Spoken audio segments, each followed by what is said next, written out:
হাজির হইলাম এসএসসি ২০২৬ ব্যাচের কিছু সংক্ষিপ্ত প্রশ্ন নিয়ে।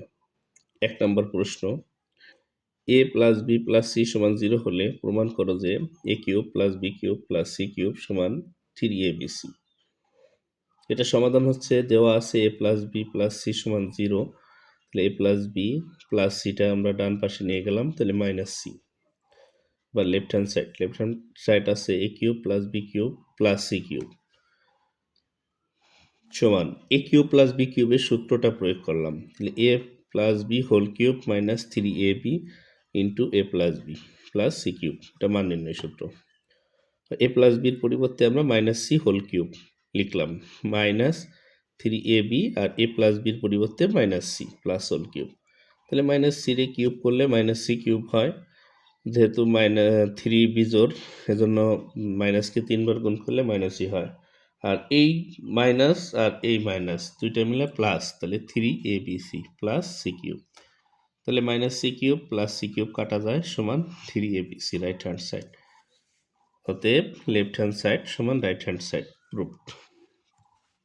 এবার আসো 2 নম্বর প্রশ্ন। 2 নম্বর প্রশ্নটা খুব ইম্পর্টেন্ট একটা প্রশ্ন। দুইটি সংখ্যার অনুপাত 5:7 এবং তাদের গসাগু 4 হলে সংখ্যা দুইটির লসাগু কত? সমাধান, মনে করি অনুপাতের সাধারণ রাশি x, যদি অনুপাত থাকে তাহলে আমরা অনুপাতের সাধারণ রাশিটা x ধরে নেব। তাহলে অতএব সংখ্যা দুটি তাহলে 5x আর 7x। এবার 5x আর 7x এর গসাগু হচ্ছে শুধু x, যেহেতু 5 আর 7 এর মধ্যে কোনো কমন সংখ্যা নাই। তো প্রশ্ন মতে x সমান 4, মানে গসাগু সমান 4, তাহলে সংখ্যা দুটি কি হবে? 5 গুণ 4 সমান 20 আর 7 গুণ 4 সমান 28। তাহলে এবার 20 ও 28 এর লসাগু 140। এরপর আসো 3 নম্বর প্রশ্ন। 3 নম্বর প্রশ্নটা আছে, একটি ত্রিভুজের দুইটি বাহুর দৈর্ঘ্য যথাক্রমে 18 মিটার ও 14 মিটার এবং তাদের অন্তর্ভুক্ত কোণ 30 ডিগ্রি হলে ত্রিভুজটির ক্ষেত্রফল নির্ণয় করো। তাহলে দেখো, আমরা প্রথমে মনে করি ত্রিভুজের বাহু দুটি যথাক্রমে a সমান 18 মিটার, b সমান 14 মিটার এবং অন্তর্ভুক্ত কোণ থিটা সমান 30 ডিগ্রি। ত্রিভুজটির ক্ষেত্রফল, তাহলে ত্রিভুজটির ক্ষেত্রফল সমান আমরা কি জানি, যে দুইটি বাহুর দৈর্ঘ্য দেওয়া থাকলে এবং একটি অন্তর্ভুক্ত কোণ দেওয়া থাকলে ক্ষেত্রফল হচ্ছে half into ab sine theta. এবার হাফ এর মান 18 ইন্টু বির মান 14 ইন্টু সাইন থিটার মান 30 ডিগ্রি। তাহলে এখানে যা ছিল তাই, শুধু সাইন 30 ডিগ্রি মান হাফ। এবার এটাকে ক্যালকুলেশন করলে 72 বর্গমিটার। আশা করি বুঝতে পারছো। এবার দেখো 4 নম্বর, খুব গুরুত্বপূর্ণ একটা অঙ্ক।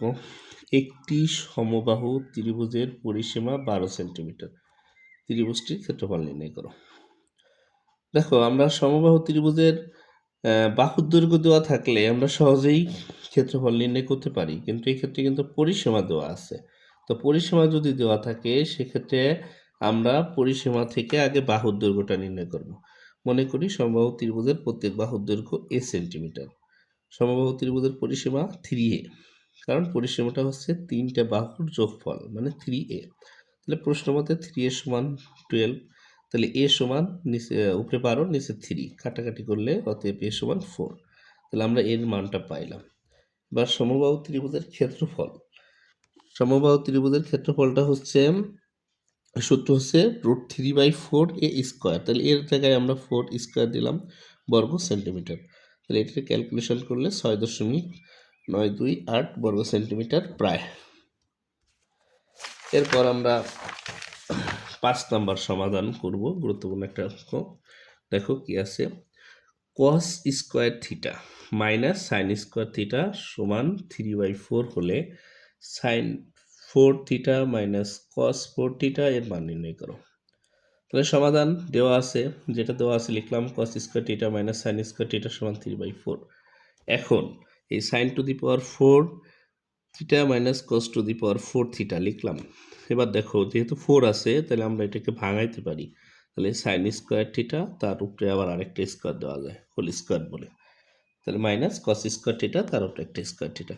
এবার দেখো, সাইন স্কোয়ার থিটাকে যদি আমরা a মনে মনে বিবেচনা করি, মাইনাস cos স্কোয়ার থিটাকে যদি b বিবেচনা করি, তাহলে a স্কোয়ার মাইনাস b স্কোয়ারের সূত্র পড়ছে কি? a স্কোয়ার মাইনাস b স্কোয়ারের সূত্র হচ্ছে a plus b into a minus b, অর্থাৎ sine square theta plus cos square theta একবার, sine square theta minus cos square theta একবার।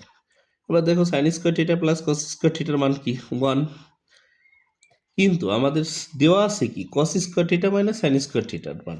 তাহলে এখানে আছে আমাদের sine square theta minus cos square theta, আমরা একটা মাইনাস সাইন কমন নিই, মাইনাস সাইন কমন নিলে কি হয় কস square theta minus sine square theta. তাহলে এবার আমরা এই মাইনাসটা রাখলাম এবং এটার মান হচ্ছে 3/4, এটাই অ্যান্সার। দেখো আরো গুরুত্বপূর্ণ আরেকটা অঙ্ক 6 নম্বর, কোনো বৃত্তে একই চাপের উপর দণ্ডায়মান কেন্দ্রস্থ কোণের মান 2x প্লাস 90 ডিগ্রি, পুরোটা ডিগ্রি, এবং বৃত্তস্থ কোণের মান 3x প্লাস 15 ডিগ্রি হলে x এর মান নির্ণয় করো। তো এটা আমাদের একটা উপপাদ্য জানতে হবে। সূত্রটা কি আমরা জানি, বৃত্তের একই চাপের উপর দণ্ডায়মান, মনে রাখবা বৃত্তের একই চাপের উপর দণ্ডায়মান কেন্দ্রস্থ কোণ, যে কোণটা কেন্দ্রে উৎপন্ন হয় বৃত্তস্থ কোণের দ্বিগুণ, মানে কেন্দ্রস্থ কোণ বড় বৃত্তস্থ কোণ ছোট। তাহলে এখানে আমাদের কেন্দ্রস্থ কোণ সমান বৃত্তস্থ কোণের দ্বিগুণ, একটা 2 বসাই দিলাম।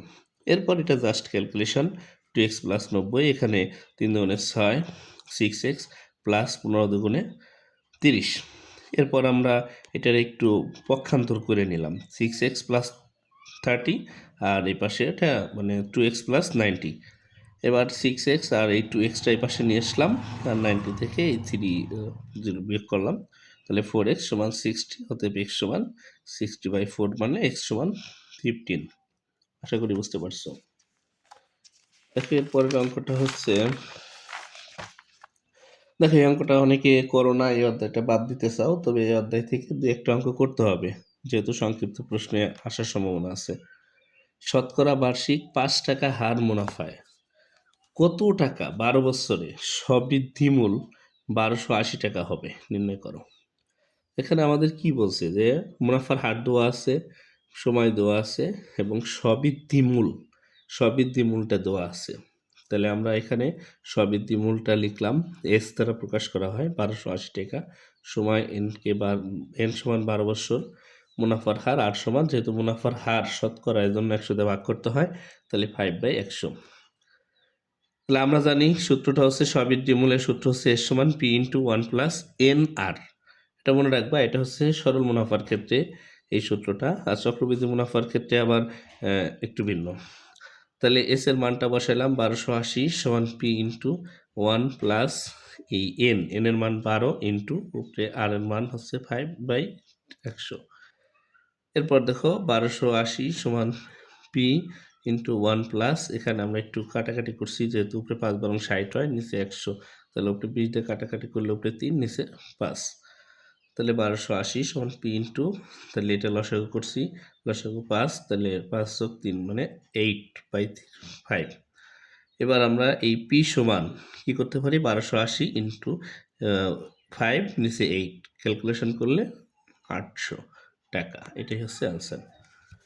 দেখো পরের অঙ্কটা কি আছে, উৎপাদকে বিশ্লেষণ করো।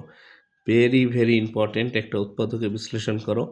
9a square plus 1/9a square minus 2 plus 9a minus 1/a। তাহলে এটা আমরা প্রথমে অঙ্কটা উঠাবো। এরপর দেখো 9কে আমরা ভাঙাইলাম, 3a square plus 1/3a square minus সূত্রে 2 ইন্টু a, মানে এই 3 এটার a ধরছি, into b 1/a plus 9a minus 1/a, যা ছিল তাই। এবার দেখো এই পুরোটা a square plus B square minus 2ab, এখান থেকে এই পুরোটা একটা সূত্র পড়ছে, এইটুকের সূত্র হলো a minus B whole square, অর্থাৎ 3a minus 1/3a whole square plus, এখানে দেখো এখান থেকে আমরা 3 কমন নিছি, 3 কমন নিলে কি হয়, এখানে 3a হয় মাইনাস, আর এই যেহেতু কমন নেওয়া মানে ভাগ করা, নিচে 3 আসে, অর্থাৎ 1/3a। এবার এখান থেকে একটা 3a মাইনাস 1/3a, আর এখান থেকে 3a মাইনাস 1/3a কমন নিলাম, তাহলে এখানে কি থাকে, 3a মাইনাস 1/3a থাকলো, আর এই প্লাসটা, এটি অ্যান্সার। আশা করি বুঝতে পারছো। এরপরের অঙ্কটা হচ্ছে কি, দেখো a cube plus B cube divided a minus B plus C সমান a into a plus B হলে প্রমাণ করো যে a b c ক্রমিক সমানুপাতি। তাহলে দেওয়া আছে, আমরা অঙ্কটা লিখব। এরপর দেখো এ কিউব প্লাস বি কিউবের উৎপাদকের সূত্রটা প্রয়োগ করলাম, এ plus b into A square minus A B plus B square. তো এবার দুই পাশে এ প্লাস বি আর এ প্লাস বি আছে, এটা আউট করে দিলাম। বাকিটা কি থাকলো, এ square minus A B plus B square, নিচে এ মাইনাস বি প্লাস সি সমান এ। এবার এ square minus A B plus B square সমান এ দ্বারা গুণ করলাম, এ square minus A B R plus C এ। তাহলে এ square minus A B plus B square, এটা পক্ষান্তর করলাম minus A square R minus A B পাশে আসলে প্লাস এ বি সমান সি এ। এবার দেখো মাইনাস এ স্কোয়ার আর প্লাস এ স্কোয়ার কাটা দিলাম, minus A B plus A B কাটা করলে বি স্কোয়ার সমান এসি, বা সি এর আমরা এসি লিখলাম। তাহলে এ বি সি ক্রমিক সমানুপাতি। আজকের এই ভিডিওর লাস্ট অঙ্কটা খুবই গুরুত্বপূর্ণ একটা অঙ্ক, 10 নম্বর অঙ্কটা দেখো, x/2 প্লাস y/3 কমা 1 সমান 1 কমা x/3 প্লাস y/2 হলে y নির্ণয় করো, x, y এর মান নির্ণয় করতে হবে। তাহলে এই ক্ষেত্রে আমাদের ক্রোমোজোরের শর্ত অনুযায়ী ক্রোমোজোরটা হচ্ছে প্রথম অংশ, মানে বাম পাশের প্রথম অংশ সমান ডান পাশের প্রথম অংশ, আবার বাম পাশের দ্বিতীয় অংশ সমান ডান পাশের দ্বিতীয় অংশ, এটি হচ্ছে ক্রোমোজোর। তাহলে বাম পাশের প্রথম অংশ কি ছিল, x/2 প্লাস y/3 সমান 1। এখানে আমরা লসাগু নিলাম, 3 আর 2 এর লসাগু 6। তাহলে এই 6কে যদি আমরা 2 দ্বারা ভাগ করি তাহলে আমাদের 3 হয়, 3 আর হচ্ছে x গুণ করলে 3x, প্লাস এখানে সেমভাবে 3 দ্বারা 6 এ ভাগ করলে 2y সমান 1। এবার আর গুণ করলাম, 3x প্লাস 2y সমান 6কে 6, সমীকরণ 1। এবার দেখো আমরা 2 নম্বর মানে এবং দ্বিতীয় অংশ থেকে কি পাই, 3x/3 ডিভাইডেড y/2 সমান হচ্ছে 1, যেহেতু এটা সমান 1। তাহলে এখানেও আমরা সেমভাবে লসাগু নিলাম 6, তাহলে এই 6 দ্বারা 3 যে মানে 6কে 3 দ্বারা ভাগ করলে 2x প্লাস 2 দ্বারা 6 এ ভাগ করলে 3 রে y সাথে গুণ করলে 3y সমান 1। এবার আর গুণ করলে 2x প্লাস 3y সমান 6, সমীকরণ 2। এবার দেখো অপনয়ন পদ্ধতিতে, তোমরা ক্লাস 8-এ অপনয়ন পদ্ধতি করছো, সেই অনুসারে আমরা 1 নং সমীকরণকে 2 দ্বারা এবং 2 নং সমীকরণকে 3 দ্বারা গুণ করলাম, গুণ করে এবং বিয়োগ করব, যেহেতু এখানে কোনোটা চিহ্ন মাইনাস নাই। তাহলে 1 নং সমীকরণকে 2 দ্বারা গুণ করলে কি হয়, এখানে 3x প্লাস 2y সমান 6 ছিল, তাহলে 3 রে গুণ করলে 2 দ্বারা 6x প্লাস 2 রে 2 দ্বারা 4y সমান 6 রে 2 দ্বারা 12। এরপরে 2 নং সমীকরণ ছিল 2x প্লাস 3y সমান 6, এটা 3 দ্বারা গুণ করলে 3 দুগুণে 6x প্লাস 3 তিরিখে 9 সমান 318। এবার বিয়োগ যেহেতু করছি তাহলে প্রত্যেকটা চিহ্ন পরিবর্তন করলাম। এরপর দেখো প্লাস 6 মাইনাস 6 কাটা যায়, আর এখানে প্লাস মাইনাস করলে মাইনাস 5y সমান এখানে মাইনাস 6, তাহলে y সমান উপরে মাইনাস 6 নিচে মাইনাস 5, অতএব y সমান 6/5। তাহলে এখন এই 1 নং সমীকরণ বা যে কোনো একটা সমীকরণে আমরা y এর মানটা বসাই দেবো, তাহলে x এর মানটা পেয়ে যাবো। তাহলে 1 নং সমীকরণে y এর মান বসাই। 1 নং সমীকরণটা কি ছিল, 3x প্লাস 2 ইন্টু এখানে y ছিল, এজন্য y এর মানটা 6/5 সমান 6। তাহলে 3x প্লাস 6 দুগুণে 12 নিচে 5 সমান 6। এরপর দেখো এই পাশে করছি 6x 3x সমান 6 মাইনাস 12 ভাগ হচ্ছে